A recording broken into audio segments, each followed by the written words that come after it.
Call of Duty Mobile itu tuh untuk 18 tahun ke atas. Jadi kalau anaknya belum 18 tahun ya sebenarnya belum boleh. Nah, kurang lebih kayak gitu lah. Minimal memahami dari segi rating atau usia gamenya. Oke, jadi pada dasarnya singkat cerita game itu adalah netral ya, Mamede tadi. Semua game ini nih pada dasarnya tuh netral. Netral tuh artinya bisa jadi negatif atau positif, tergantung orang yang menggunakannya seperti pisau sebenarnya tuh. Pisau tuh kalau digunakan sama orang yang nggak baik ya pastinya bisa melukai orang lain. Tapi pisau itu kalau dipakai orang yang baik pastinya bisa membantu orang lain atau membantu diri sendiri. Apa sih emang positifnya game? Yang saya rasain sekarang ketika saya jadi lagi diamanai jadi satu memimpin sebuah perusahaan teknologi gitu ya di Fami ini, ternyata itu kepake banget tuh dalam konteks kemampuan berpikir kita, manajemennya atau bahkan strateginya gitu ya. Dulu sempat main game tuh jadinya memanage orang pun ya, karena dulu sering memanage orang di dalam game itu kebawa tuh hal-hal positifnya ya, main dari gitu. Bahkan banyak yang bilang katanya gamers itu tuh persistennya tuh tinggi banget, artinya daya tahannya gitu, daya tahan dari kegagalan, karena kalau di game tuh sering gagal kita bangkit lagi. Nah itu tuh sering banget terjadi kan. Jadi itu hal-hal positif yang kita dapatkan waktu main game dulu. Waktu dulu bahkan saya belajar bahasa Inggris otodidak di dalam game online kan. Nah, tapi negatifnya itu saya juga ngalaminnya gitu. Saya jadi kecanduan, ngebully orang lain, bahkan dibully kan. Sampai stres, bahkan mungkin orang lain ada yang sampai bunuh diri gitu kan. Nah, Mama Dad gitu kan ya, apa sebenarnya contoh-contoh game baik yang bermanfaat? Ini salah satu contoh aja ya, karena waktunya terbatas. Jadi ada contohnya misalnya tuh Mama Dad bisa download yang namanya Khan Academy Kids gitu kan ya. Buka di Play Store atau nanti mungkin bisa di-share ya nanti di akhirnya. Ada Khan Academy Kids atau bahkan misalnya simulator game atau bahkan misalnya game-game yang tipenya harus mikir gitu kan ya, kayak puzzle. Bahkan sebenarnya Roblox pun gitu kan ya. Beberapa hal tuh saya juga sempat main bareng lagi gitu ya, Roblox sama salah satu ponakan gitu ya. Ternyata bikin mikirin juga gitu kan ya, walaupun game-game sebenarnya sederhana gitu dalam Roblox. Bahkan bisa bikin game di dalam Roblox. So aku ide plus waktu dulu pernah bikin gitu ya, edukasi buat anaknya. Nah jadi sebenarnya game-game yang bersifat meningkatkan kreativitas daya pikir tuh juga bagus gitu, Mamen deh. Gak hanya cuma pukul-pukulan doang. Nah cuman gitu kan ya, berbicara game tuh 3 hal ini beda, Mamen deh. Nah gimana dong kak, saya tahu anak saya tuh sebenarnya benar atau enggak main gamenya. Main game tuh boleh nggak sih? Sebetulnya boleh sebetulnya, asal dibatasi waktu dan kontennya. Itu namanya game atau rekreasi ya, Mamen deh. Kedua gitu kan ya, itu kayak saya sekarang, misalnya saya kadang seminggu sekali main game bola mungkin gitu kan ya, kadang misalnya, atau bahkan kalau lupa mas sebulan sekali. Jadi sebenarnya rekreasi karena kita butuh refreshing lah kayak dulu gitu kan ya, karena ada batasan waktu, ada batasan konten yang nggak sampai melupakan kewajiban kita. Tapi kalau misalnya profesi itu namanya e-sport, artinya udah jadi kayak atlet bola, atlet badminton, itu namanya e-sport.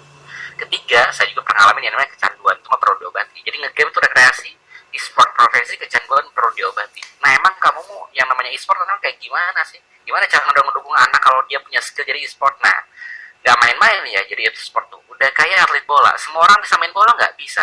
Tapi apakah semua orang bisa jadi atlet bola? Belum tentu gitu.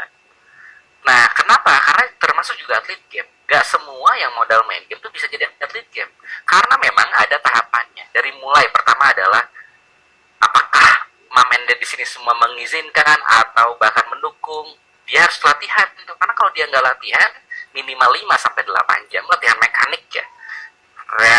Buat ngelatih reaksinya dia, waktu reaksi dia misalnya tuh tiba-tiba ada yang lagi duel one on one, dia harus cepat mainnya gitu kan, refleks dan segala itu tuh dilatih. Bahkan misalnya itu kalau berbicara latihan ya, kayaknya minggu ini kita latihan untuk ngalahin musuh dengan 2 tower kita misalnya hancur misalnya ya gitu dalam Mobile Legends misalnya. Jadi memang ada polanya ketika memang ngomongin jadi atlet e-sport, nggak cuma asal main game doang.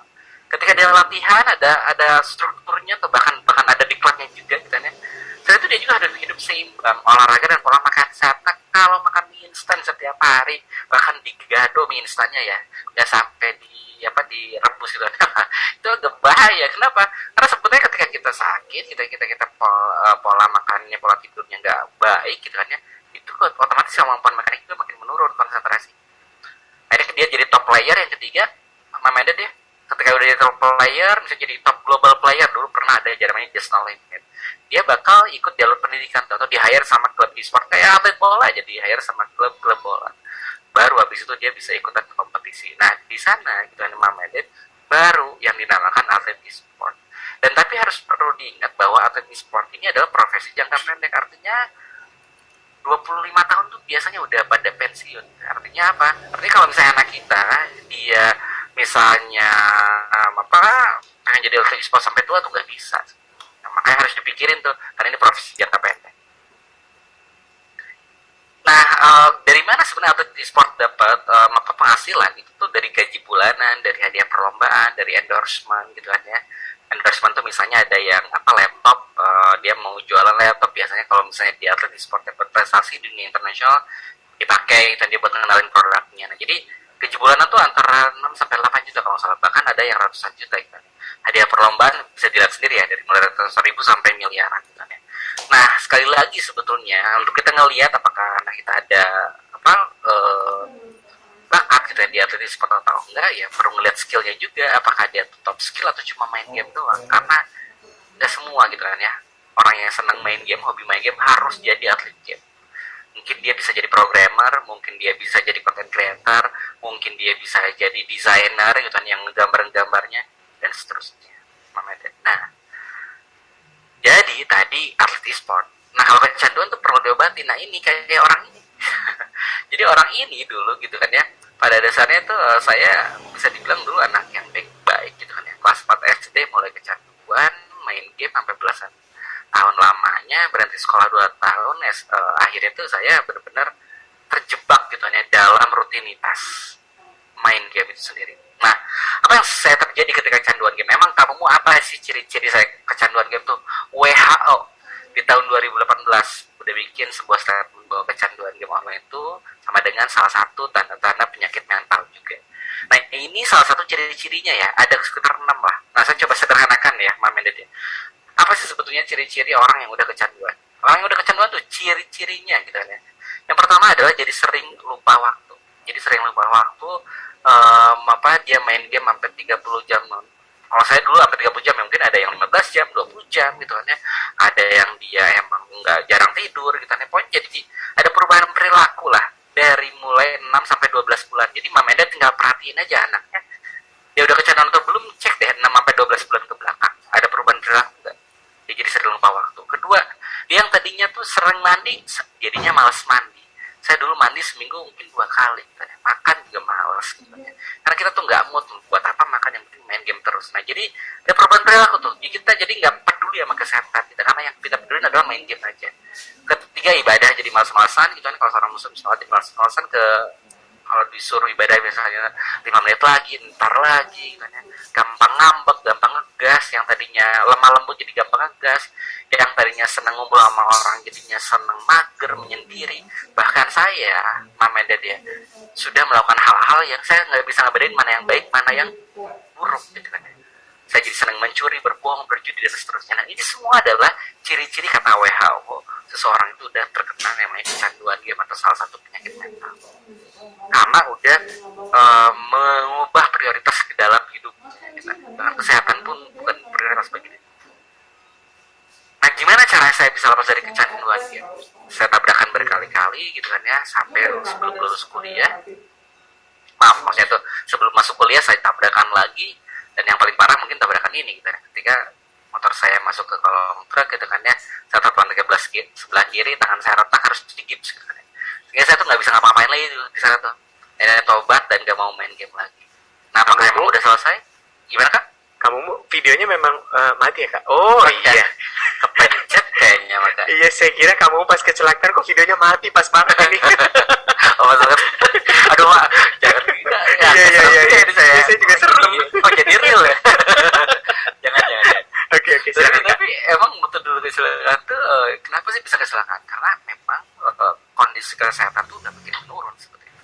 Kondisi kesehatan makin menurun, sampai akhirnya ya kita sering oleng, akhirnya kita berangkat kayak gitu. Yang terjadi adalah akhirnya saya tobat 2010, nggak mau main game lagi. Saya ketika kuliah ternyata ibu saya tuh tanda kutip mungkin mendukungnya dengan sangat-sangat permisif. Saya pengen apa dibeliin, saya pengen apa dibeliin. anteng biar anaknya senang gitu. Apa yang terjadi ternyata mama dari gitu nih, ketika saya walaupun udah tobat main game, ternyata ketemu sama teman-teman ya yang senang main game lagi. Saya main game online lagi di warnet, kadang sampai jam 11 malam, kadang nginep di warnet gitu kan ya. Saya beli cash yang sampai jutaan rupiah gitu kan ya buat kuliah, saya beliin buat beli cash atau item di dalam game. Pokoknya semua itu tuh saya dapat dari hasil berbohong kepada orang tua saya. Akhirnya 2 minggu sebelum wisuda gitu kan ya, kedua orang tua saya meninggal dunia, dan di sana salah satu turning point gitu kan, bahwa ternyata orang tua kita tuh nggak bisa selamanya nge-supply kita ya kan? Memenuhi semua kebutuhan kita tuh nggak bisa tuh. Dan saya belum terbiasa mandiri menjadi anak yang bisa semuanya tuh sendiri, kurang lebih kayak gitu.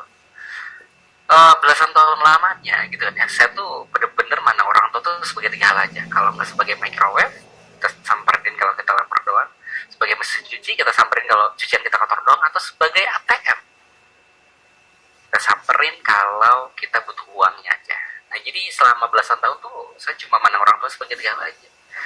Dan seperti biasa, namanya seorang manusia ya, selalu menyesal ketika sudah kehilangan. Gitu. Jadi saya tuh baru nyadar semua kebaikan ayah dan ibu saya itu ketika beliau udah meninggal dunia. Dan itulah yang akhirnya tuh jadi salah satu turning point gitu loh.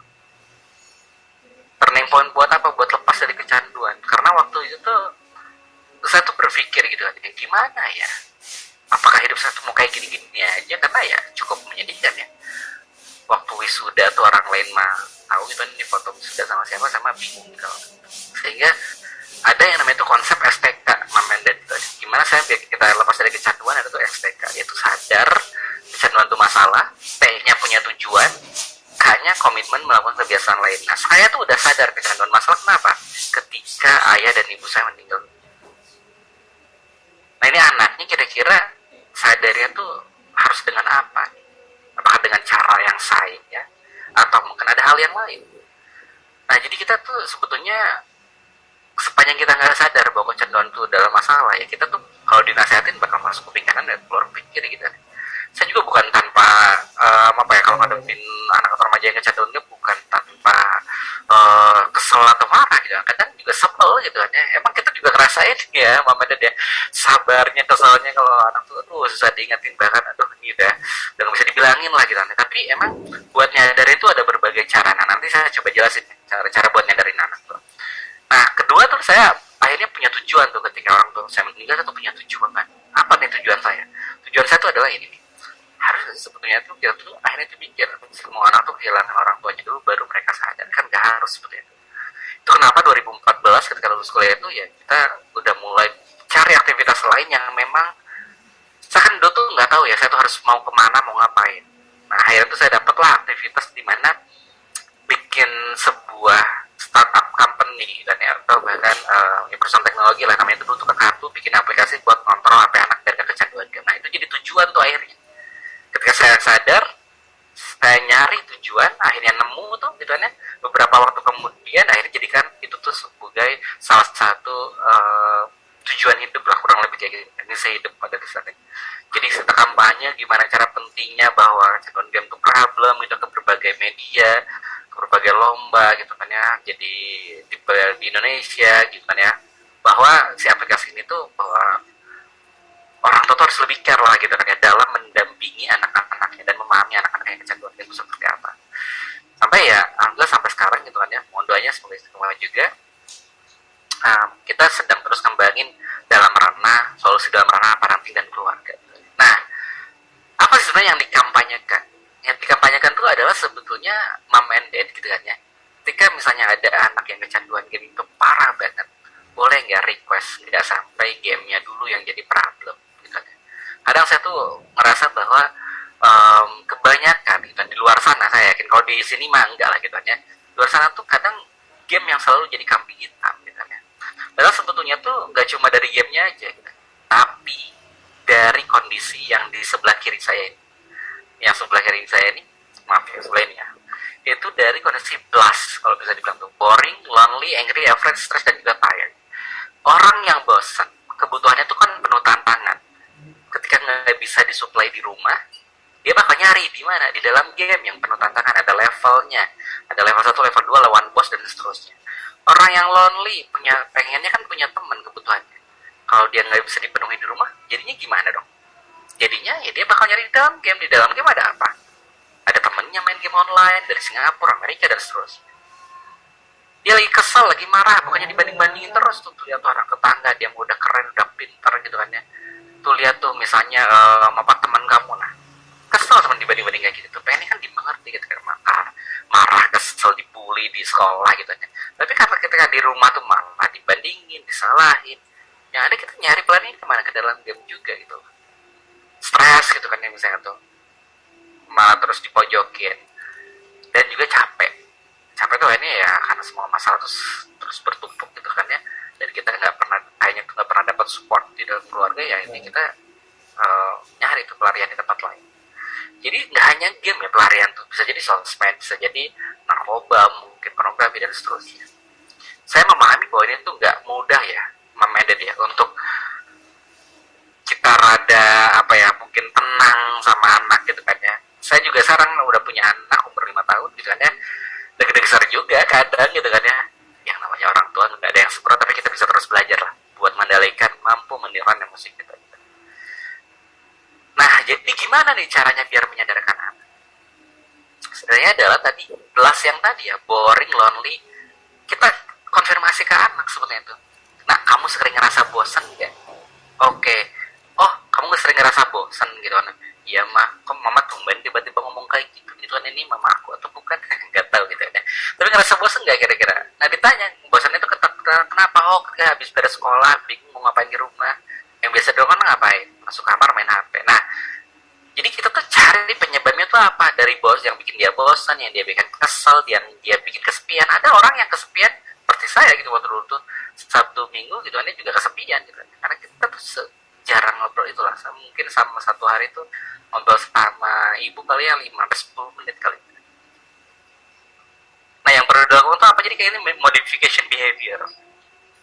Jadi intinya mom and dad gitu kan ya, kita bisa nyari alternatif pengganti dengan lebih spesifik gitu kan ya. Contoh misalnya kalau misalnya bosannya jam 8 sampai jam 2 siang sampai jam 6 sore, berarti kita perlu cari aktivitas lain jam 2 sampai jam 6. Tapi ada anak yang mungkin bosannya jam 8 malam sampai jam 10 malam, ya udah kamu futsal aja. Waduh, futsal jam 8 sampai jam 10 kan jarang juga gitu kan ya, walaupun ada ya. Tapi jadi intinya tuh alternatif aktivitas menyesuaikan dengan emang apa kondisi problem anak itu. Dan saya yakin setiap anak tuh unik, makanya emang kita perlu minimal ngobrol gitu dengan mereka. Nah, jadi intinya komunikasi yang kami perlukan tuh kami perlu diubah gitu, menjadi ancaman jadi rasa aman, bentakan jadi pelayan, amarah jadi musyawarah, dan juga judgement yang tadinya kita langsung dihakimi, dibandingin, disalahin, sekarang jadi empowerment itu sendiri. Nah, untuk memformulasikan ke semua hal tersebut, dan gitu kan ya, perlu dibuat sebuah aturan. Jangan sampai seringkali waktu yang saya alami gitu kan ya, termasuk saya juga pengalaman sama anak saya gitu kan, kadang saya suka nggak sengaja nyabut gitu kan handphonenya, saya pastinya kesel gitu kan ya, karena kayak mati lampu kalau dicabut langsung gitu. Kita kayak mati lampu, tiba-tiba mati lampu kan kita kaget gitu kan, kita lagi bikin skripsi, misalnya tuh bab 3 belum di save kan, langsung mati lampu kan kesel juga. Nah, sama juga gitu. Ketika anak main game, gimana cara mendukungnya? Sebenarnya mendukungnya bukan mendukung main game juga gitu kan ya, tapi mendukung mungkin dia tuh punya hak untuk refreshing juga. Nah, gimana caranya kita bikin aturan yang memang disepakati di awal, nggak di tengah-tengah atau bahkan ketika dia lagi push rank satu kita tiba-tiba cabut wifi-nya gitu kan. Jadi arahan dan tujuan gitu kan ya, oke nih anak main gamenya sekedar apa, rekreasi atau e-sport. Kalau rekreasi mungkin ada batasan usianya, batasan waktunya berapa lama. Apakah 1 jam, setengah jam, itu tergantung dari kesepakatan ayah bunda dan juga anaknya gitu ya. Walaupun ada rekomendasinya ya, maksimal itu biasanya rata-rata 1-2 jam per hari. Ada batasannya gitu ya tadi, dan terakhir ada konsekuensi dan konsistensi. Itu yang paling kadang dilupakan. Anak sudah diberikan aturan, kamu cuma boleh main game ini, kamu cuma boleh main game itu gitu kan. Tapi ketika melanggar, mom and dad udah kasih konsekuensi atau belum? Karena kalau nggak dikasih konsekuensi, yang ada aturan itu ada buat dilanggar gitu, mom and dad. Nah, jadi Kadang kalau anaknya remaja, seringkali saya sempat tuh ngobrol sama remaja tuh, ditanya sama dia, menurut kamu kalau kamu ngelanggar apa konsekuensinya atau hukuman yang kamu perlu dapatkan? Jadi mikir sendiri, jadi sadar sendiri seperti itu. Nah, yang paling penting ketika ngobrolin aturan, jangan abstrak aja. Kamu pokoknya nggak boleh dekat-dekat, kamu nggak boleh kelamaan, kamu nggak boleh ya, kamu harus bijak, harus produktif, harus kreatif. Nah, bijak, produktif, kreatif, rajin itu semuanya tuh abstrak, mandate ya. Intinya kita perlu sangat-sangat detailkan. Detailkan kayak gimana? Yang disebut jangan dekat-dekat tuh berapa dekat, berapa jauh gitu kan ya. Apakah 2 meter dari TV? Apakah 1 meter dari TV? Yang dibilang kelamaan tuh berapa lama? 10 menit, 30 menit, 1 jam atau gimana? Kamu tuh gak pernah dengerin ya? Gak pernah dengerin apa? Iya, udah bisa hidup belasan tahun lamanya gak pernah dengerin? Gak mungkin dong. Nah, gak pernah dengerin dalam hal mananya nih? Nah, jadi bahkan ini sebenarnya kepakai juga ya buat kita misalnya antar pasangan ya, misalnya suami istri. Hal-hal abstrak ini yang kadang menjadi pemicu. Kamu tuh gak pernah ngertiin aku, kamu tuh gak pernah dengerin aku. Kamu mah orangnya emang gak pernah nurut. Di dalam hal apanya tuh? Gak pernah nurut, gak pernah dengerin, gak ada gunanya, gak bisa ngatur waktu. Jadi bikin abstrak yang lebih detail, yang lebih konkret lagi. Nah, karena waktunya terbatas ya, Mama ini udah 34. Mohon maaf nih, kan yang mungkin 2 menit lagi. Tapi intinya, kalau Mama Ded tadi ya, Kak Arisa sempat menyinggung, terima kasih banyak Kak, gitu kan ya. Tapi intinya kalau misalnya Mama Ded masih punya pertanyaan, gitu kan ya, seputar masalah anak itu bisa langsung ke websitenya Fahmi gitu kan ya. Sekarang kebetulan yang lagi update tuh di websitenya Fahmi, www.fahmi.ly gitu kan ya. Jadi kalau punya masalah apapun seputar anak tuh bisa langsung tanyakan di website Fahmi ini. Jadi tinggal tanya, nanti jawabannya akan langsung dikirim ke WhatsApp setiap penanya tersebut. Jadi kalau misalnya Mama Ded nanya di Fahmi, jawabannya akan langsung dikirim ke WhatsApp nih Mama Ded. Jadi insya Allah ini aman dan terpercaya. Aman karena private ya, nggak usah nggak bisa bertanya di publik gitu kan ya. Ini private ditanyanya dan juga terpercaya karena kita langsung dibantu sama ahli-ahlinya. Ada psikolog, ada konselor, parenting, komunikasi keluarga kayak Kak Aristo, dan masih banyak lagi yang lain. Jadi bisa dipakai dan layanan ini gratis. Mama Ded bisa langsung cek aja ke website-nya ya, www.fahmi.ly. Gitu mungkin Kak Aristo kira-kira. Nah, di sini saya mau ngajak gitu kan ya, sebagai closing Mama Ded gitu kan ya. Ada sebuah pepatah bahwa memang intinya kenapa Fahmi ada gitu kan, bahkan kenapa saya juga masih ada di sini gitu kan ya, karena kami tuh yakin bahwa nggak ada orang tua yang sempurna gitu kan ya. Tapi ya mereka sadar gitu kan ya, mereka tuh nggak ada orang tua yang sempurna gitu kan ya, tapi ada orang tua yang memang efektif, yang memang nggak pernah lelah buat terus belajar gitu kan ya. Dan kalau Mama Ded pengen tahu orang tua yang efektif dan mau terus belajar itu adalah ada di layar Mama Ded semua. Coba dicek deh, karena pengen tahu di chat gitu kan ya. Coba dilihat layarnya gitu kan ya. Kira-kira siapa orang tua yang dia tuh tahu bahwa dia tuh gak akan pernah menjadi orang tua yang sempurna buat anaknya, tapi dia gak pernah lelah buat mau terus belajar jadi orang tua yang lebih baik setiap waktu. Kira-kira siapa tuh? Boleh dicek ya yang udah tahu jawabannya. Coba lihat pelan-pelan layarnya. Kalau misalnya Mama Ded ada yang belum lihat. Oh, saya udah lihat.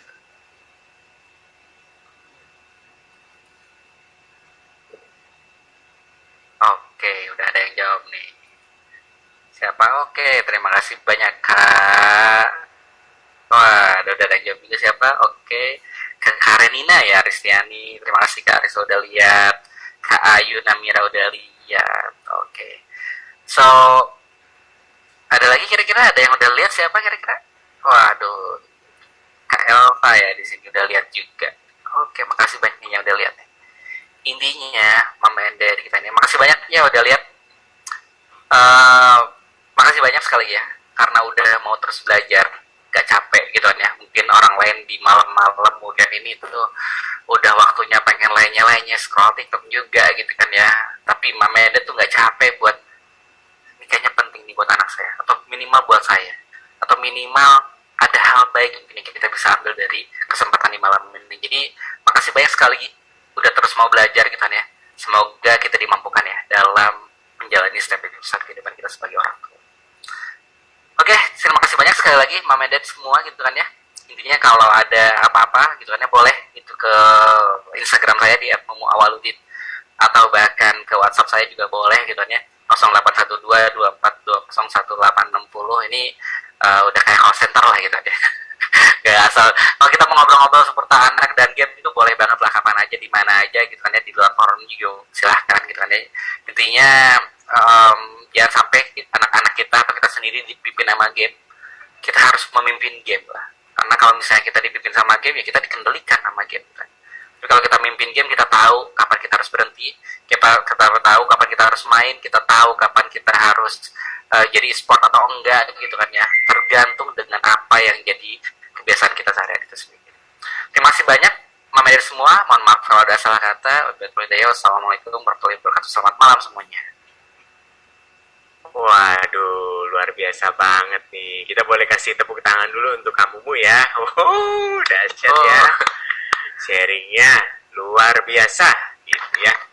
Ini tadi kamu bilang kalau misalnya bertanya bisa langsung download aplikasi Fami. Jangan lupa tuh di download aplikasi Fami-nya di App Store dan di Google Play sudah ada Kak ya? Kebetulan sekarang di website aja sih Kak yang terupdate-nya Kak. Oh, yang terupdate di website aja. Oke, jadi fami.ly ya, LY ya gitu, family keluarga gitu. Oke, dahsyat banget. Nah, selain apa namanya akan menjawab pertanyaan yang akan boleh Mom and Dad apa namanya ajukan ke website family, kita kasih waktu sejenak untuk kamumu gitu ya, untuk kita kamumu minum air sejenak gitu ya, istirahat sejenak, karena tadi pemaparannya bagus banget gitu, nggak ada rem-remnya gitu ya, sampai kameranya mati, nggak sadar juga kamu, waduh kameranya mati ya, kok Pas tabrakan lagi ya. iya pas tabrakan ini kok bisa live gini update gitu ya. Ternyata kepencet ya, nggak, saya bercanda ya. Oke, nah itu kamu udah ketik website www.fami.ly ya. Nah, kepada teman Mom and Dad sekalian, mungkin ada yang baru saja bergabung dengan webinar ID Plus gitu ya, meskipun kita sudah adakan setiap Jumat, tapi ada juga yang baru saja bergabung. Saya ucapkan selamat datang kepada Mom and Dad yang baru saja bergabung di keluarga webinar ID Plus. Kami mengadakan webinar itu setiap hari apa namanya Jumat jam 7, dan tentunya kepada teman-teman Mom and Dad dari Cakap Upskill ya, yang menyaksikan dari Cakap Upskill yang baru bergabung juga selamat datang. Sebelum kita masuk ke tanya jawab ya, untuk yang baru saja datang, saya akan sedikit share tentang apa sih ID Plus itu. Loh, kok ada acara begini tiap Jumat, aku baru tahu nih, wah ini keren banget, itu apa sih ID Plus gitu ya. Nah, saya akan izin share sedikit tentang kenapa, apa yang kita lakukan gitu ya, apa yang kita lakukan, dan apa namanya sebetulnya ID Plus selain webinar tuh ada apa lagi gitu ya. Nah, ini dia. Jadi kita ini ID Plus, kita punya program namanya Live Academy for Kids gitu. Jadi selain untuk orang tua bisa belajar terus setiap hari Jumat dan gratis ya, gratis itu penting banget ya, tidak dipungut biaya setiap hari Jumat jam 7 sampai jam 8 ya. Kita juga ternyata punya kelas untuk anak-anak gitu ya. Kelas kita tuh fokusnya bukan untuk akademis ya, tapi kelas kita untuk pendidikan karakter dan life skill ya. Basisnya 3, ilmu psikologi, ilmu komunikasi, dan teknologi pikiran gitu. Nah, kelas-kelas kita apa aja sih? Kelas-kelas kita ini ada mindfulness, ada social skill, money wisdom, self management, public speaking. Jadi ini kelas kita ya, ada 5 kelas, setiap hari ada 1 kelas gitu. Jadi Mom and Dad bisa apa namanya mempercayakan gitu ya anaknya untuk bisa belajar apa keterampilan-keterampilan dalam hidup yang penting gitu ya, nggak di luar akademis gitu. Kalau matematika sudah dipercayakan dengan sekolah masing-masing gitu ya. Nah, metode kelas kita itu berupa dengan permainan ya, jadi permainan, ada aktivitasnya, lalu ada debriefnya penting. Jadi anak-anak tidak hanya bermain itu membuat mereka senang, tetapi dalam permainan itu ada yang mereka pelajari. Nah, itu penting banget di debrief, dan semua kelas kita itu dijalankan ya, apa namanya dipimpin dengan positif approach gitu. Jadi komunikasi positif, tidak ada yang pembulian dan kawan-kawan gitu ya.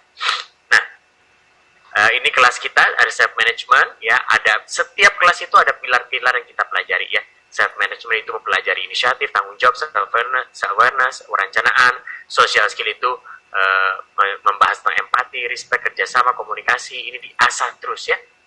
Money wisdom itu mengasah uang, psikologi, pendapatan, pengeluaran, menabung, berbagi, dan fondasi finansial. Mindful membahas fokus, kontrol diri, menyadari sensasi, menyadari persepsi, dan public speaking ya, inisiatif, tanggung jawab, representasi, komunikasi, percaya diri, dan lain-lain. Nah, Ini adalah kelas kita jadwalnya ya. Kita ada Senin sampai hari Jumat ya. Ada khusus anak SD ya. Ini terakhir ya, sekarang kita juga sampai SMP. Jadi kelas kita untuk SD dan SMP. Jadi untuk mom and dad yang tertarik mau tahu lebih lanjut ya, atau anaknya bisa, tadi kamu bilang mau kasih door prize gitu tuh, jawabnya bener ya. Nah, saya mau kasih door prize untuk semua yang jawabnya bener, dan semua yang belum jawab juga saya kasih door prize ya. Nah, itu bisa langsung diklik ini untuk pendaftaran free trial-nya. Jadi kita akan kasih free trial gratis gitu ya. Untuk biayanya seperti apa nanti bisa diklik lalu diisi, nanti akan ada tim dari ID Plus yang akan menghubungi begitu ya. Jadi kita di sini ada sama-sama untuk belajar tentang parenting, dan kita juga sama-sama mengajarkan anak, mengasah keterampilan anak untuk menjadi pribadi yang semakin baik dan semakin baik lagi. Oke, nah kita masuk ke Q&A. Saya akan undang kamu untuk bersama saya. Nah, jadi saya nggak sendirian gitu kamu ya. Oke kan, rekomend banget lah yang ID Plus tuh, keren. Terima kasih kamu.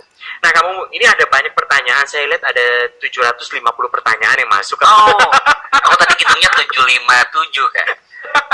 759 ya. 759 ya. Jadi ada banyak pertanyaan, tetapi banyak yang pertanyaannya mirip-mirip sama-sama. Jadi saya sudah mencoba rangkum ya. Di sini saya sudah coba rangkum. Jadi pertanyaan-pertanyaan mirip-mirip saya rangkum menjadi satu. Gitu ya. Nah, pertanyaan yang paling menarik adalah salah satu pertanyaan pertama gitu kamu ya. Sebagai seorang dulu pernah pecandu game gitu ya, Kak, main sampai 39 kawan-kawan. Ada nggak sih, Kak? Ini ada orang tua bertanya, ada nggak sih sebetulnya fungsi atau manfaat bermain game di dunia nyata, Kak? Dan kalau ada, apa yang kamu sekarang rasakan dari kamu dulu pecandu bermain game dan sekarang di kehidupan nyata, sebetulnya apa sih manfaat atau fungsi nyatanya gitu, Kak? Siap. Speaking, writing, reading, listening itu di dalam game online, Kak. Oh. Jadi bener-bener tuh speaking, writing, reading, listening ya. Dari mulai nulis, dari mulai ngobrol tuh selama saya kecanduan game tuh bener-bener kepake banget ya itu tuh bahasa Inggris tuh gitu kan ya. Dan akhirnya itu tuh ketika masuk kuliah ya cukup kepake lah gitu. Itu yang pertama. Yang kedua adalah kemampuan spasial. Nah, jadi gini, Kak, kemampuan spasial tuh. Kan saya tuh dulu tuh main kayak Harvest Moon gitu kan ya. Sebenarnya kalau sekarang tuh mainnya Minecraft lah gitu. Itu sebenarnya itu game-game yang bisa melatih kemampuan spasial kita, ngebayangin imajinasi ruang-ruang kita.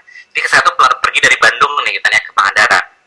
Saya tuh cukup satu kali pergi dari Bandung ke Pangandaran, saya bisa ingat tuh Alfamart tuh ada di mana, Indomart tuh ada di mana. Oh, di belokan ini nanti tuh ada bengkel apa. Jadi tuh kemampuan mengingat itu karena kan ngebayangin ruang-ruang ya. Jadi kita tuh cukup cepat gitu kan ya. Kalau mau ngapalin jalan tuh, nah itu yang konkretnya banget ya. Yang ketiga adalah kemampuan manajerial. Gak bisa dipungkiri waktu dulu tuh saya memimpin 30 orang dari berbagai negara gitu kan ya. 25 orang main game buat lawan musuh yang paling gede, kita tuh harus bikin strategi tuh. Oke, kayaknya kita harus ngumpulin orang-orang yang tanker tuh yang depan gitu, 5 orang. Kayaknya masih ada nih yang kurang tanker satu lagi. Jadi kita mikirin nih buat ngalahin bos yang gede tuh butuh siapa aja. Akhirnya apa yang bisa saya lakukan di dalam game, saya bikin announcement, Kak. Di dalamnya saya bikin announcement. Ayo kita bikin open recruitment lah. Nawarin ke orang-orang lagi nongkrong bisa di dalam game ya, lagi nongkrong di dalam di depan misalkan di dalam game tuh, saya tanyain bener-bener approach di dalam game tuh. Karakter saya tuh nanya karakter itu tuh, kamu suka main gak? Jadi kita tuh melatih komunikasi, melatih buat negosiasi, bahkan sampai lead juga. Dan itu kepake ketika sekarang tuh memimpin perusahaan kami ini udah 7 tahun gitu kan.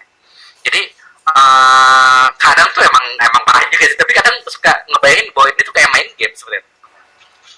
Ketika ada challenge hal-hal tersebut tuh kayak mirip banget apa yang saya alami dulu gitu. Nah, tentunya masih banyak lagi sih hal yang lainnya gitu kan ya. Kayak melatih kemampuan strategis kita, critical thinking kita gitu kan ya. Cuman emang dulu tuh yang jadi bad behavior-nya semua itu kayak tertutup gitu kan ya. Karena di judgment-nya tuh adalah bahwa ini kamu hancur nih sekolah gitu kan ya. So you have no hope gitu kan ya. You have to stop gitu kan ya. Sekolahnya jadinya stop, akhirnya tuh ya main game di dalam rumah jadinya berasa bahwa tuh gak ada manfaat. Ya padahal kalau misalnya kita masih difasilitasi sekolah yang baik gitu kan ya, dibatasi waktunya, mungkin itu tuh semua itu masih bisa diakali jadi lebih. Dahsyat, dahsyat. Wah kak, ternyata saya kira tuh main game tuh cuman di kehidupan nyata tuh bisa sedikit aja. Ternyata banyak ya kak, dari komunikasi, memimpin orang, leadership. Lalu tadi kakak kemampuan apa yang membaca Benar. situasi gitu ya. Jadi bener-bener ternyata Spasial banyak. kan ya. Spasial, betul banget itu ya. Jadi ternyata banyak sekali manfaatnya ya kak ya. Wah luar biasa. Luar biasa, luar biasa. Nah, pertanyaan selanjutnya nih kak. Jadi tadi kalau sudah tahu main game itu ternyata ada manfaat tuh di kehidupan nyata. Nah, ada orang tuh bertanya nih kak, gimana nih kak kalau anak saya ternyata main game yang mengandung unsur dewasa atau tidak sesuai umurnya? Ada nggak sih kak tips-tips untuk tahu ini sebetulnya gamenya tuh cocok nggak sih untuk anak saya usianya gitu kak? Oke. Jadi itu Mama Ender saya coba share screen ya biar langsung kebayang, kita praktek aja dikit lah. Wah asik nih, Jadi Kak. gimana caranya kita bisa tahu gitu kan ya, kalau misalnya game yang anak kita udah mainkan tuh dewasa atau enggak. Sederhananya kita buka Play Store-nya atau App Store-nya Mama Ender ya. Misalnya kita ketikin anak kita main game apa, contoh lah misalnya main kita yang sering main sekarang tuh Call of Duty Mobile gitu kan ya. Kita ketikin gitu ya di handphone kita, di handphone anak kita, pokoknya cek lah. Habis malam ini kita langsung cek aja nih Call of Duty Mobile, nanti diklik gitu kan ya aplikasinya atau gamenya yang tadi ya. Nah kita lihat nih game itu untuk dewasa atau enggak karena ada usianya seperti di sini. Mau PUBG, mau Mobile Legend gitu. Nah di sini ada tampilan 16 plus Kak Aristo. Nah Mama Enden semua, ketika 16 plus sebetulnya itu untuk 16 tahun ke atas, udah kayak TV Kak Aristo gitu. Nah, kalau kita menonton nih misalnya di Trans TV ada RBO, ada R, ada SU. Nah ini juga sama. Game-game tuh sebetulnya si pembuat gamenya ini yang bikin siapa sih sebenarnya tuh? Jadi yang bikin standarnya adalah Google ya. Tapi yang menentukan ini 16 atau bukan tuh adalah kita sebagai pembuat game, pembuat aplikasi. Jadi kita tuh kalau mau submit game tuh kita ditanya dulu sama Google tuh, ini ada unsur ininya nggak, unsur kerasannya nggak, unsur bloodnya nggak, unsur darahnya nggak, ditanya dulu tuh. Sehingga akhirnya kalau ditanya kuesioner itu dari Google, hasilnya adalah oh game kamu ini 16 plus gitu. Jadi sebenarnya dengan sadar pembuat game ini tuh udah ngasih tahu nih Mama Ender Boy itu untuk 16 tahun gitu kan. Jadi masa iya sih anak kita yang mungkin masih 9 tahun itu baik-baik aja main game, pasti ada dampak negatifnya gitu karena belum usianya. Atau misalnya tadi ya PUBG dan seterusnya. Pokoknya cek sesuai usianya atau enggak. Nah kalau mau lebih ini lagi, Mama Ender tinggal googling gitu kan ya. Kita coba ke Google aja ya. Ini yang sangat-sangat konkret bisa dilakukan. Apa yang dilakukan? Diklik tanda kutip ya. 10 hal yang harus diketahui misalnya tentang game, pakai tanda kutip Mobile Legends misalnya ya. Diklik aja. Nah, di sini Mama Ender itu tuh googlingnya kalau dengan cara kayak gini lah gitu kan ya. Itu Mama Ender bisa tahu nih isi-isi Mobile Legends tuh kira-kira menurut Mama Ender itu sesuai atau enggak gitu. Atau bahkan PUBG atau bahkan Minecraft atau bahkan Roblox gitu. Tinggal diganti aja tanda kutipnya Roblox misalkan, kan nggak tahu Roblox apa gitu kan. Cek aja Roblox. Jadi tinggal dibaca di sini, paling kita ngeluangin waktu 5 sampai 10 menit kita bisa tahu kan. Jadi nggak harus selalu kita tuh main game, anak juga gitu kan ya. Dengan buat awalan assessment kita bisa lihat aja di Google gitu kan ya. Nah ada satu lagi terakhir, ada websitenya kalau mau lebih terpusat, namanya commonsensemedia.org Mama Ender ya. commonsensemedia.org itu tuh maksudnya apa ini, saya coba ketingin di chat ya. Jadi commonsensemedia.org itu kita tuh bisa lihat sebenarnya tuh review-review game gitu kan ya. Misalnya saya mau ngeliat nih game apa best game review gitu kan ya. Nanti kita bisa nyari juga di sini game reviewnya, game bahkan ini game PS ada di sini semua nih Mama Ender nih. Misalnya saya main tentang Fortnite misalnya ya, karena nggak ada di Play Store tuh Fortnite ya misalnya. Saya coba cari Fortnite ya. Tuh ada Fortnite. Kemudian kalau saya cari Fortnite, oh ini untuk 13 tahun Fortnite tuh kalau di PS4 gitu kan ya. Misalnya anak kita main game game PS ya. Nah, kita bisa tahu Mama Ender ya di sini tuh 13 tahun di sini tuh apa yang diobrolin sama orang tua lainnya sama yang anak obrolin. Bagi orang tua ini tuh 12 tahun ke atas, bagi anak enggak kok, ini 10 tahun ke atas. Kita bisa baca dari sudut pandang anak dan orang tua tuh kayak gimana. Ini komplit banget ya apa yang dibilang sama orang tua. waduh ini this is what my kids need to be playing, not a game with sex. Nah, katanya tuh ini game yang oke buat anaknya dia, bukan game-game yang berisi tentang pornografi atau bahkan hal yang gak baik lainnya. Nih game itu bener-bener kartun kekerasannya kartun banget dan seterusnya. Nah jadi Mamenet bisa mempertimbangkan, ini jadi salah satu pertimbangan kan, ya, bahwa parents yang lain tuh ngasih reviewnya kayak gimana kayak di online ya, beli belanja online. Kadang kita kalau beli sesuatu karena kita ngelihat bintangnya ada berapa juga ya kayak. Nah ini sama juga reviewnya, reviewnya Kak. sama reviewnya gitu kan. Mohon reviewnya kakak gitu kan ya. Nah gitu lah. Wah luar biasa, ternyata di aplikasi itu sudah ada sebetulnya rekomendasi umur untuk memainkannya Kak ya. Cuma tadi kamu sudah kasih yang lebih detail lagi, common sense itu benar-benar langsung dari mulut anak-anak dan mulut orang tua gitu ya Kak ya. Benar. Wah, seimbang gitu ya. Seimbang bener kan, biar nggak anak-anak merasa tersudut, orang tua juga nggak merasa bingung gitu ya. Betul kan. Oke dahsyat Kak. Nah Kak, tadi kakak ada singgung sedikit tentang jadi e-sport gitu ya Kak, atlet e-sport. Nah ini ada pertanyaan nih Kak, tapi ini menarik nih Kak pertanyaannya.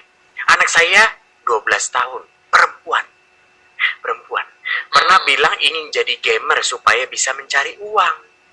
Alasannya sih bantu mama cari uang. Tapi sepengertian saya, menjadi gamer sebagai profesi itu sangat beresiko di masa mudanya. Waktu sangat banyak dipakai untuk main game, sehingga mengabaikan sisi lain kehidupan. Kekhawatiran saya terhadap kehidupan sosial, rasa empati anak, skala prioritas yang kacau, manajemen waktu yang jelek, semua hal ini malah jadi bumerang dan merugikan anak di masa depan. Gimana ya Kak, maksudnya untuk menyikapi hal ini, anak yang mau jadi e-sport karena mau bantu orang tuanya cari uang gitu kan.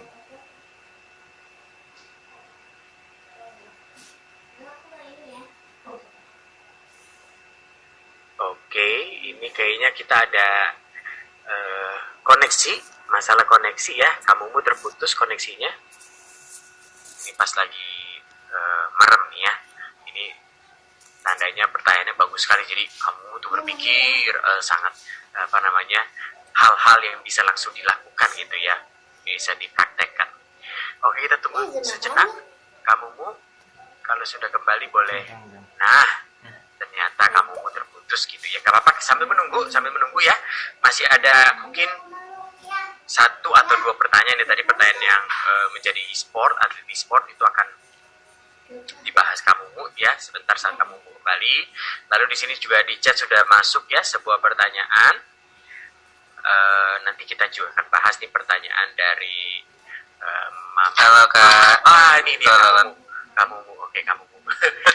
Tadi kamu pas terputus itu keren banget tuh kamu. Kamu tuh kayak lagi berpikir gitu dengan mantep. Gitu. Ternyata terputus Kak. Dasar ya. Aduh, padahal tadi foto dulu Kak. Oh iya benar juga. Oke. Iya Kak. Tadi pertanyaannya dapat nggak pertanyaannya Kak? Dapat. Jadi dia anak umur 12 tahun ya, perempuan. Jadi pada dasarnya pertama kita apresiasi dulu nih kayak anak umur 12 tahun udah mikirin mau bantu orang tua. Saya dulu umur 12 tahun mikirnya adalah gimana caranya nipu orang tua gitu. Nah jadi ini udah beda tuh ya. Nipu orang tua buat dapetin duit, nah ini udah mau ngebantu, itu kita apresiasi dulu ya kayak. Nah jadi pertama kita bisa ngasih apresiasi dulu. Kedua adalah ayah bunda tadi itu kekhawatirannya udah disampaikan belum mandate ke anak. Oke, kamu mau bantu bantu orang tua dapat penghasilan. Tapi mama khawatir A, B, C, D, E. Jangan-jangan kekhawatiran itu tuh hanyalah perasaan kita. Jangan-jangan anaknya bilang, kalau kekhawatiran kayak gitu mah tenang atau mah aku nggak akan kok. Aku bakal kalau ngomong empati, aku tahu gimana cara kita ngobrol sama orang tua kayak gimana. Aku tahu gimana cara biar tetap sopan dan seterusnya. Mama bisa cek aja seminggu 2 minggu ke depan. Nah jadi itu fair ya. Kita sampaikan kekhawatiran kita cek, ya udah deh kita cek deh kalau kayak gini. Kamu misalnya jadi atlet game, bener nggak kekhawatiran mama tuh nggak terjadi 2 minggu deh. Gimana kalau kita mau diterima kerja kan kita juga jadi trial dulu ya kayak.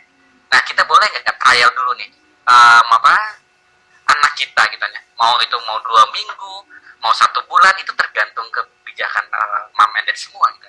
Nah jadi dengan kita menyampaikan kekhawatiran kita dan kita memberikan kesempatan dia untuk membuktikan bahwa kekhawatiran kita tuh nggak terjadi, kita bisa cari win-win solution. Tapi ketika misalnya ini terjadi tuh kan benar jadinya nggak empati dan segala macam, kita udah sampaikan di awal. Kalau kamu dalam sebulan ternyata ini semua nggak terjadi, apa nih kesepakatan? Aku kayaknya jadi konten kreator aja deh mah, gitu misalnya ya. Atau aku main trading, oh jangan, sekarang lagi ini kalau trading. Aku main apa? Misalnya aku mau jualan pisang hijau atau apa. Nah jadi, tapi intinya tujuannya tuh untuk ngebantu orang tua tuh tetap tuh, jangan sampai tuh jadi hilang gitu kan ya. Jangan sampai selama udahlah aku nggak mau bantu orang tua atau itu udah. Emang gue mah emang orangnya ditakdiran buat ngabisin duit orang tua. Nah ya sampai anaknya mikir kayak gitu juga ya kayak. Jadi ini tujuannya tetap kita fokus di sana. Nah tapi caranya ini mungkin kita bisa terus berubah gitu sesuai dengan perkembangan sejarah ini. Wah, dahsyat. Ini ada poin pentingnya, yaitu betul juga pertanyaannya, sudah dikomunikasikan belum kekhawatiran kita kepada anak kita ya kamu ya? Jangan-jangan ternyata kekhawatirannya kita itu anak kita sudah punya preventifnya untuk menghindari itu ya kak ya? Betul. Dan jangan sampai abstrak tuh ngasih kekhawatirannya. Betul, Mama betul. tuh nggak tahu, kamu tuh nggak pernah empati. Nah empati itu abstrak kan? Empati itu sebenarnya dalam hal apa? Oh ketika dia misalnya mama lagi sakit kamu malah main game, oh itu yang disebut empati. Nah misalnya. Iya. Jangan abstrak juga gitu. Yes, dahsyat. Jadi tadi udah dibahas juga harus konkret, jangan abstrak gitu ya kak ya. Nah, Kak Mumu, ini ada satu pertanyaan terakhir nih, Kak Mumu, untuk menutup pertemuan kita malam hari ini. Langsung di Zoom ini pertanyaannya. Kak Mumu, izin bertanya, ada saudara saya yang gamers, kemudian suatu kesempatan beliau memenangkan game Pokemon sampai level tertinggi. Lingkup internasional yang bisa mengalahkan di level itu adalah saudara saya tersebut. Wah, karena hal tersebut saudara saya diapresiasi oleh perusahaan gaming dari Jepang, dapat beasiswa dan bimbingan di perusahaan tersebut di Jepang. Dahsyat. Karena pencapaian tersebut, ponakan-ponakan jadi tambah senang nge-game. Kira-kira nasihat apa ya kak untuk lebih mengarahkan ponakan-ponakan yang terinspirasi tersebut supaya tidak salah langkah dan tetap di jalur kewajibannya untuk belajar? Karena anak-anak menangkapnya karena Kak X rajin nge-game, Kak X dapat beasiswa. Oh, ini dia. Ini dia sumber masalahnya. mindset yang kayak gini kayak, jadi tuh kamu mau juga main game 30 jam dia bisa tuh bikin perusahaan. Jadi itu juga mindset yang salah. Mindset yang salah ya. Oke. Jadi apa yang bisa kita lakukan ya buat ingetin ponakan kita atau adik kita yang punya mindset bahwa dia tuh bisa ini kayak gitu kan. Nah jadi yang pertama adalah kita perlu cek ya, nggak semua orang tadi ya bisa jadi atlet. Orang main bola nggak semuanya jadi atlet bola. Orang main game nggak semuanya jadi atlet game. Nah perlu dicek dulu sebenarnya dia tuh punya potensi, punya bakatnya di bagian mana. Karena maaf banget kak ya ini tuh ya. Iya. Aku tuh sebenarnya seneng main game kak, apa kecanduan parah. Tapi aku mungkin nggak bakal bisa jadi atlet kak. Karena game cara aku main tuh nggak pro amat gitu. Jadi kadang aku juga sering jadi beban gitu kan ya di dalam game tuh. Beneran jadi beban, maksudnya jadi digendong sama orang lain. Digendong tuh artinya aku yang mainnya jelek, orang lain yang bagus, jadinya kita menang. Nah jadi karena skill kita juga bisa, jadi kita emang nggak punya keterampilan dalam hal itu. Iya. Nah dulu tuh aku tuh nggak sadar bahwa aku tuh nggak jago-jago amat main game, tapi dipaksain terus. Ini kecanduan, bukannya rekreasi malah jadi kecanduan. Nah, anak-anak kayak gitu tuh dia tuh perlu dikasih 3 hal tadi aja, ada yang nge-game, atlet e-sport, sama kecanduan. Jadi yang nge-game rekreasi, e-sport profesi, kecanduan perlu diobati. Kasih tahu dulu nih anak itu karena belum tahu game tuh ada apa aja. Nah si kakak ini kenapa dia bisa jadi dapat penghargaan di Jepang dan seterusnya, cek dulu cara hidupnya dia kayak gimana. Apakah bener hanya main game aja? Jangan-jangan dia sering main gamenya tuh ada hal lain yang dia lakuin. Iya. Mungkin dia misalnya ternyata dia nggak cuma main game doang, sering main game doang, ternyata sering main game tapi dia juga latihan tadinya. Oh hari ini latihan misalnya mau ngalahin tower di mana dan seterusnya, latihan hero apa dan seterusnya. Jangan-jangan ada pelatihnya, jangan-jangan ada manajemennya. Kamu kalau kamu main sendiri ya jadi beda, jadi nggak apple to apple perbandingan. Nah yang terakhir adalah cek si anak yang dia keterima sama Jepang itu kan, penghargaan atau di sport itu gitu ya. Ada hal lain yang hilang nggak dari dia? Mungkin ada yang hilang juga sebagai konsekuensinya. Mungkin ya, kita nggak tahu. Nah, anak kita, ponakan kita siap nggak kehilangan hal tersebut? Nah, jadi kalau mau ngebandingin apple to apple tuh benefitnya, konsekuensinya juga Kak dibandingin. Sehingga dia tuh bisa fair enough bahwa oke, nggak apa-apa lah, emang ini yang aku mau tuju. Yang jadi isu selanjutnya adalah ayah ibunya ngizinin nggak kalau ponakan ini. Mungkin dia tuh didukung penuh hingga akhirnya tuh di rumah nggak pernah konflik, nggak pernah Tom and Jerry di rumah tuh siapa gitu. Nah ini kalau misalnya ponakan ini karena ibunya nggak ngedukung, yang ngedukung jadinya Tom and Jerry terus. Sanggup nggak setiap hari kayak gitu? Nah jadi banyak banget yang pertama tuh dengan cara yang paling konkret adalah dengan bertanya sih, karena kalau misalnya kita bertanya bikin jatuhnya kita jadi bikin orang lawan kita jadi mikir menjawab. Tapi kalau pernyataan berituannya satu arah, kamu nggak boleh ya kayak gitu, tuh beda tau. Yang ada orang tuh apa sih, kamu nggak ngerti aku banget gitu kan. Coba kita bertanya aja, menurut kamu dia tuh ada apa aja di belakangnya, tadi konsekuensinya seperti apa, emang dia latihannya kayak gimana, kamu mau nggak kayak gitu, kamu siap nggak nanti sama ibu kamu turun saja ditanya kayak. Katanya dia mikir, oh kayaknya gue nggak siap deh gitu kan. Wah dahsyat, ada satu poin penting itu tadi, kita perlu lihat konsekuensinya seperti apa juga ya. Ternyata jangan-jangan keponakan ada beasiswa Jepang juga memang sekolahnya pintar, nggak pernah bolos belajar gitu ya. Tapi yang di highlight sama anak kita adalah dia main game doang gitu ya. Kemarin baru ada gamers yang sharing ya bareng kita di webinar, dia tuh udah atlet e-sport PUBG gitu kan ya. Tapi dia juga mahasiswa berprestasi dengan cum laude Kak. Wah dahsyat. Apa yang bikin dia tetap cum laude dan juga berprestasi di e-sport, karena dia bilang bahwa e-sport itu bukan gak mungkin kita selamanya di e-sport. Saya juga harus mikirin, makanya saya strict banget dengan aturan dari ibu saya. Waktunya belajar, waktunya main game. Wah, jadi ibunya saling support tuh enak banget. Iya betul. Ya tetapi harus tadi kamu bilang harus dimulai dari keterbukaan orang tua dan anak, harus diskusi ya. Oke, dahsyat Kak. Boleh kita kasih tepuk tangan untuk kamu Bu nih, dahsyat banget. Tidak terasa sudah lewat nih waktunya. Kamu sebelum kita akhiri dengan foto-foto, biasanya Kak ada gak pesan-pesan penutup gitu yang mau disampaikan kamu kepada Mama Endet yang hadir pada malam hari ini? Nah, pesan penutupnya kamu mau putus koneksi lagi nih. Oke, nggak apa-apa, kita sambil menunggu kamu mau kembali begitu ya. Mama Endet yang hadir di sini dan Mama Endet yang hadir. Kamu mau sudah kembali? Ya sekalian. Kalau tes Kak masih betul Kak? Masih sudah baik Kak, sudah baik. Oke, kenapa sih pas banget ini ya Kak? Iya, masih banget, keren banget gitu.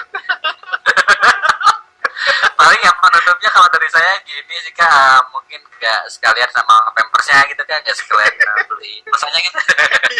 Oke, tapi intinya aku senang banget sih Kak, penutupnya mungkin saya ingin ucapin makasih banyak sekali lagi buat Mama Endet yang udah gak pernah capek buat belajar. Bahkan mungkin ada yang tadi punya ponakan gitu, itu keren banget sih menurutku ya. Jadi apresiasi yang setinggi-tingginya karena udah mau belajar bareng, sharing bareng. Jadi semoga Mama Endet gak pernah karena kita buat ngasuh anak tuh gak bisa hanya ngandelin pengalaman kita dibesarin dulu ya kayak. Jadi emang kita harus belajar kayak gini nih, mungkin lewat kelas dia plus dan seterusnya, karena mungkin pengalaman kita dibesarkan dulu tuh kita punya modalnya gitu, tapi gak sepenuhnya kita hanya bisa mengandalkan hal tersebut. Kita harus terus belajar lagi. Dan saya yakin semua orang tua atau Mama Endet di sini tuh semuanya udah punya potensi, punya naluri buat jadi orang tua tuh, punya potensi gitu buat jadi orang tua tuh. Tinggal kita sama-sama yuk, Mama Endet bareng-bareng, saya juga masih terus belajar untuk melejitkan potensi ini menjadi kompetensi. Karena mungkin yang tadinya kita nggak tahu gimana caranya nanganin anak yang tantrum di mall, di restoran, kita langsung dicubit tinggi banget gitu kan ya. Tapi kita udah punya potensi bahwa anak ini harus tenang, bener ya. Nah, kompetensinya kita belajar gimana cara nenangin anak yang tantrum ini. Oh, mungkin dipeluk. Oh, mungkin ditanya kenapa. Nah, jadi kita sebenarnya punya pilihan lain atas apa yang kita mau obrolin atau lakukan sama anak kita. Tetap semangat, stay healthy gitu kan ya. Makasih banyak.